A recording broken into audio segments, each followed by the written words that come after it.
Good morning mga kayobab. Mga kayobab, dahil nagpalit po tayo ng feeds from starter to grower, ang gagawin naman po natin ngayong umaga ay pupurgahin po natin ang ating mga alaga. Ang huling purga po natin ay nung nagpalit po tayo from pre-starter to starter. Ito na po yung huling purga natin hanggang mabenta po yung alaga natin. Kaya po tayo nagpupurga para po mawala ang bulate ng ating mga alaga para dire-diretso po ang laki nila. At ito rin po yung stage na mabilis lang po lumaki ang ating mga alaga. Ang ginagawa ko po pag nagpupurga ako, ginagawa ko po is slightly overdose. Halimbawa po is 1 ml, ang gagawin ko po is 1.2 ml para po mas effective.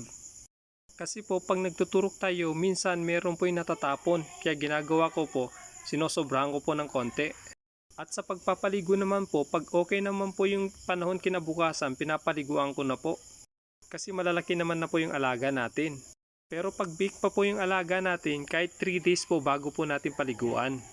Kung nagustuhan nyo po yung video ko, pag-follow, like, and share na lang po. Thank you!